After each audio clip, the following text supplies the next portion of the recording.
On today's Faith in an Ever-Changing World, my guest is Raymond Harris. And Raymond is a diverse person. He is a highly successful venture capitalist, and he is an architect, executive movie producer, speaker, and author. Now, if you've been in a Walmart or a Sam's Club, think of Raymond because he's either built it or remodeled it. So, Raymond, thank you so much for joining me today. Janet, it's a privilege to be with you again. Thank you for Oh, inviting me absolutely. back. Absolutely. I tell you what, you just do so much that it's so interesting. So, always want to get you back. I know a few months back we did a series and talked about some things, other things that you're doing, the architect and the business, starting the business. And oh, by the way, I do want to show your book, Enduring Wealth, Raymond Harris. And I highly recommend this book. It is being rich in this world and the next. It is just a great book to have. Such some good ideas, some gold nuggets in there for you, and especially young people starting out. So I do want to recommend that. And Raymond, I'm also thinking about, I'm already thinking about Christmas presents. So gifts for Christmas. So I have some people in mind that might really come in handy for. So Thank you so much. ah, I you're appreciate welcome. that. So, You're welcome. All right. So today we're going to talk about some other kinds of projects, some community developments that you and your wife, Marydale, are involved in, and they are in Africa and Asia, correct? yes, that's right. All We've right. worked in Africa for quite some time and a little bit in Asia. So, yeah. Wow. Well, tell us how you became interested and involved with these projects. Well, years ago, probably in 2007, 8, uh, I came to the realization that uh, most of our involvement in the kingdom was in evangelism, discipleship, and church planting. Mhm. And I realized the Lord convicted me that we were ignoring the poor. We were Mm, so interested in leading people to the Lord, we weren't obviously caring for their physical needs or right. their spiritual needs from the standpoint if they're in poverty. So I helped fund a poverty summit, and at that time, I realized what it meant to be truly in poverty, not just poor, but in poverty, Yeah. which led me to go to Africa. And for the first time in 2007, I saw what real poverty was. Mm, And people that just don't have any options, I should say. yeah. So at that point, became interested in what is my part to play in the Lord's kingdom in Right. being involved. So went over to Africa, saw some needs, and then came back and said, what can I do to help solve those needs? Mhm. And I found that probably the best solution to that was not just giving money away, but to start businesses that would employ Mm, people and help raise them out of their poverty. right. So that they can take care of themselves. Yeah, yeah, Teach yeah. them. Yes. So, Oh, excuse me. So it's okay to give money away to help people, but sure. if you just keep giving money away and they rely on that as their sustainability, then when the money doesn't come, it creates the problem of then Yeah, go back. And that's so, but if you can create jobs, then they can take care of themselves, and the whole culture begins to flourish because God is a great capitalist, and He provided uh, opportunities to work as part of His kingdom to take care of people. So, everybody in Africa wants a job. How about that? Well, that is so true. Uh, and then they become sustainable. Right.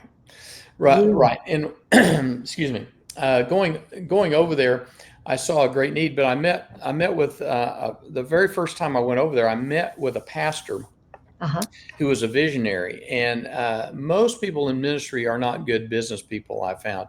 But this man was unusual. He was more of an entrepreneur than anything else. And he said, I want to create business to be able to Mhm. share the gospel and take care of people. And so, as a result of Wonderful.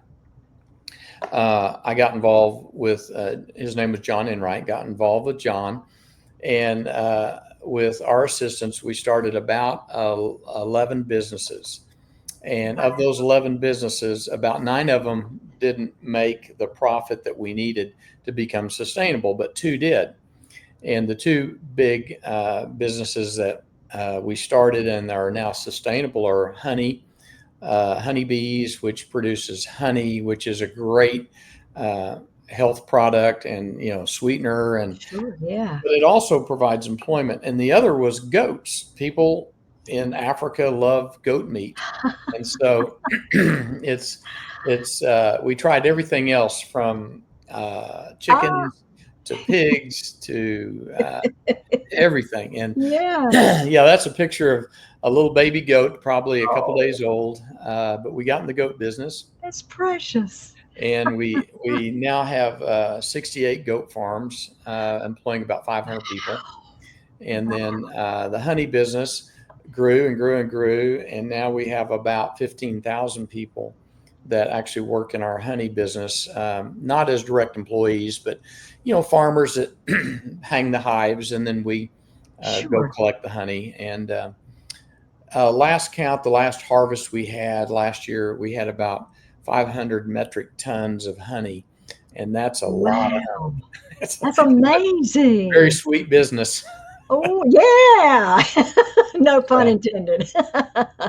no pun Absolutely. intended. And it can be a sticky business, but It can be. when things don't go right. But it's a sweet business when things go right. So Oh my goodness. Oh, that's great. That's great. Now, do you make a lot of trips to Africa to yeah, oversee? over my lifetime, probably about 20 trips. In Mm. fact, I'm going again in August. Ah, Not that I absolutely need to, but I enjoy going there and then checking on yeah, things. sure. I have a business partner in the goat business that he and I will travel together.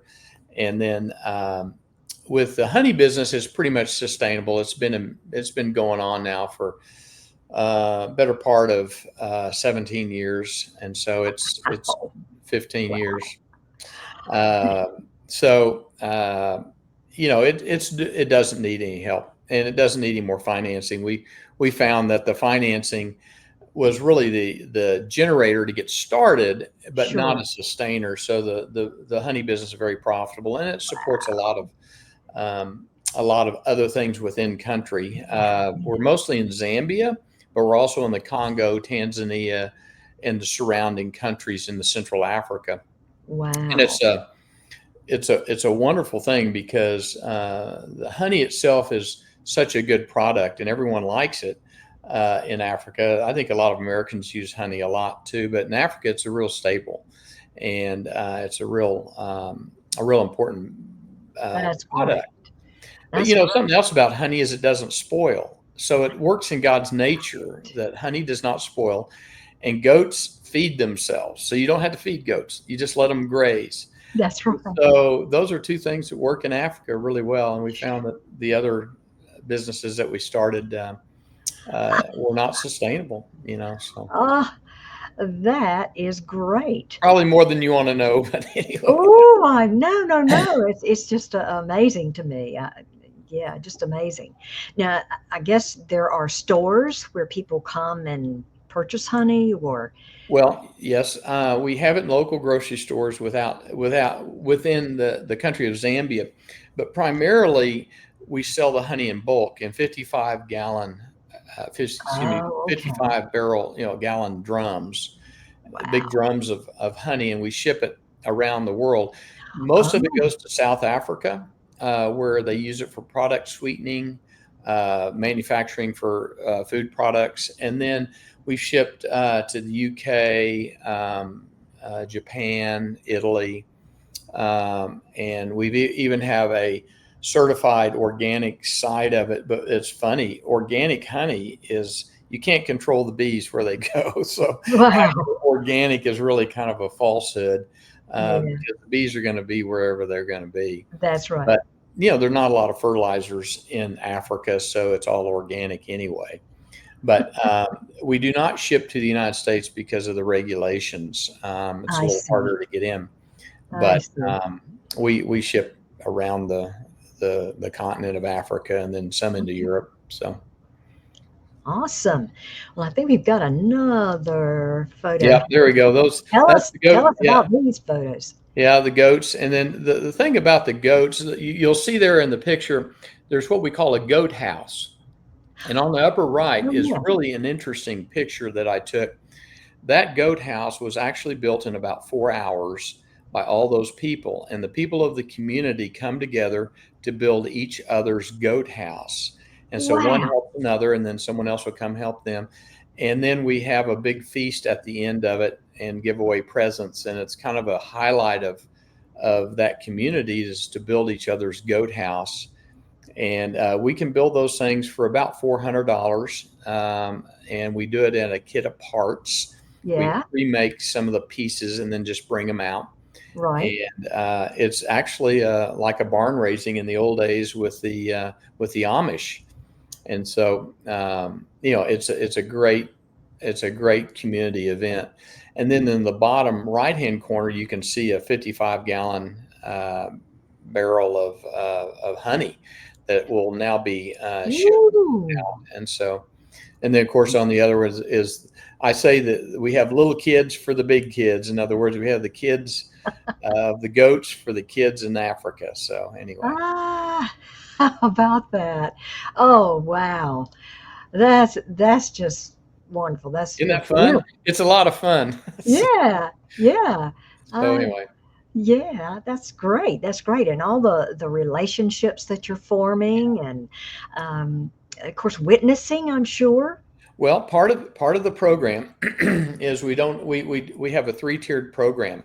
We do financial uh, sustainability, but we also do medical sustainability, and we do spiritual sustainability. And let me explain that. The financial side is obvious, where they have employment and income, but the Right. spiritual side is we have a pastor that goes out to each goat farm and checks on each of the goat farmers and their families, and tries to disciple them and tries to get them into church, into a local church, and then to minister to them and be available. So we have a Wow. full-time pastor that does that. And then we have medical, as free medical care for all the goat farmers. We Mhm. have a clinic where we have a medical doctor at the clinic if they have an acute problem. But on the preventive side, we have two nurses, uh, one of them which was trained in Purdue, Indiana, and she is a roving nurse that goes to the different communities. And then we do testing for the 5 major diseases in Africa to make sure that, at least we can solve 5 problems at one time, which would be like hypertension or diabetes Right. or things like that, Right. or AIDS. We can test for those things and then immediately start them on a regimen to have healing and to address some of the issues they have. So we do that as part of our program. If you're a goat farmer with us, then you get medical care and you get spiritual care at the same time. So we're Oh. trying to provide kind of a holistic approach Mhm. to ministering to these people, but also to help them experience abundant life without having some way to support your family. It's hard to have the abundant Absolutely. life. Absolutely. That's just again amazing.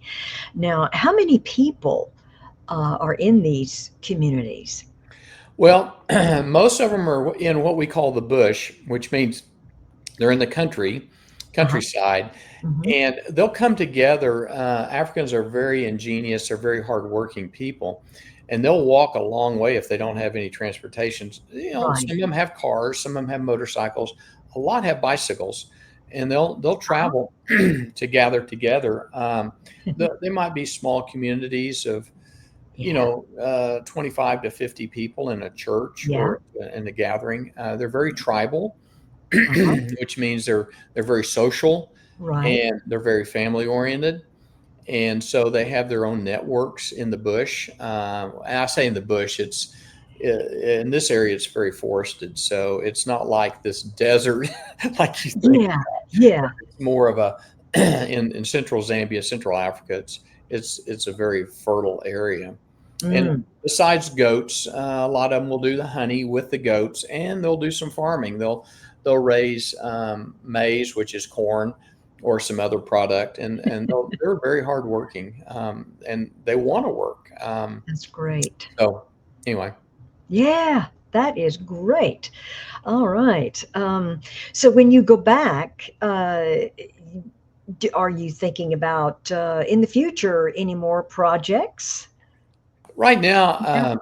these are the two that seem to do well. We did everything from I helped, and I say we. I helped provide the capital to get started. And I'm not the only investor, but I was a primary lead Yeah. investor and the first investor. Mhm. But we've done everything from tilapia ponds with fish to raising cattle. Marydale and I bought a farm over there that was about 1,800 acres, Uh-huh. and we ran cattle on it and raised some crops. But we sold the farm because it was not sustainable. We just Right. couldn't manage it. Yeah. But everything, What's working? yeah, it didn't work without us being there. Right. And then the other thing that we've done is pigs and chickens, and we did aloe vera and moringa and cassava. All Oh, these products are good. Bananas are great, but the problem we were finding is there was an economic problem with them at the scale we needed to be. So we right. did bananas, but we did 100 acres of bananas, but they were not sustainable because they would get diseases and it was just too much labor. Yeah. And Yeah. so we tried a lot of different things, even woodworking. We made furniture and things like that. Right.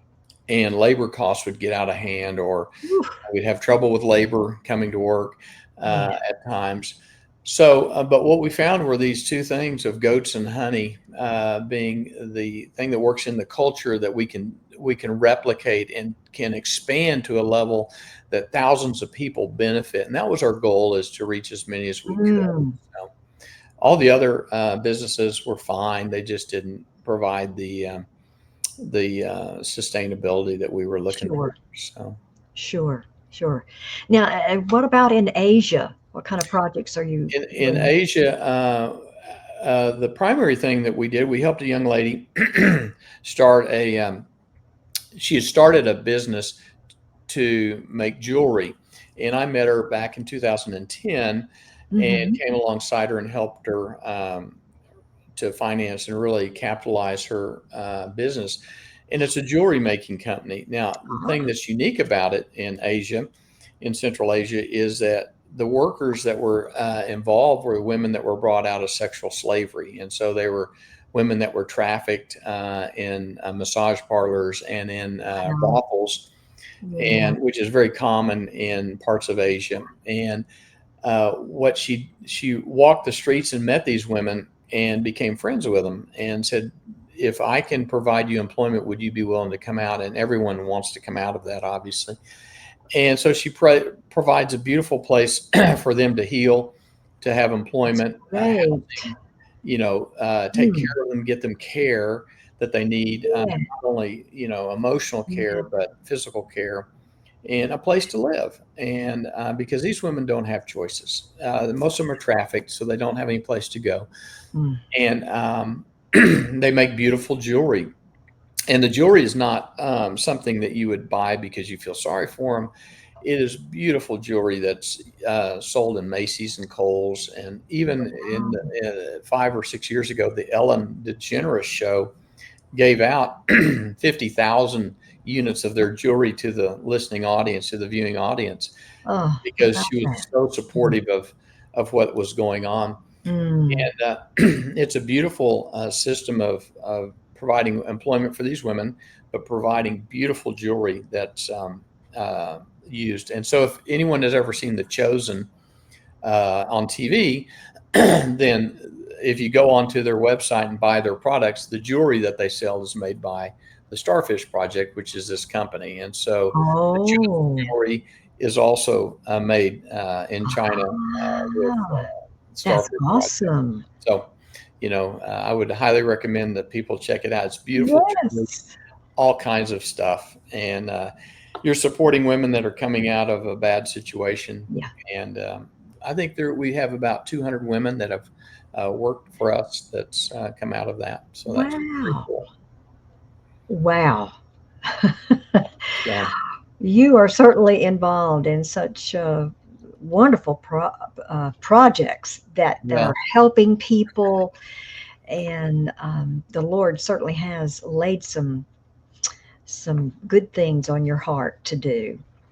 Mm. Well, Janet, I would like to say that I was smart enough to figure this out, but I am not smart enough to know where to go next and to create a strategic plan to do this. So I have to say it's the prompting of the Holy Spirit that would allow us to do these things. And we Yes. can't take credit. We just, we're broken people that are trying to do our best. But, Yes. if you're just obedient with things that you hear, then the Lord will go before you and do the things he wants done. So. That's right. That's exactly right. Oh my goodness. Well, thank you so very much. Let me go here and see. We have some sites that if you would like to connect with uh, Raymond Harris, he is on LinkedIn. And that's the only social media he's on is LinkedIn.com. So you can find him there. Now he has businessbydesignbook.com where you can find more information about his books. And then the broadstreetpublishing.com, you can certainly get in touch with them. They are the publishers of his books. And so several ways that you can find him and connect with him. Raymond Harris. Thank you again, Raymond, for sharing all of this. Is just wonderful, all that you are doing, and keep being the vessel and an obedient vessel. Mm. Well, you're very kind. Yeah, we're all a mess. We are.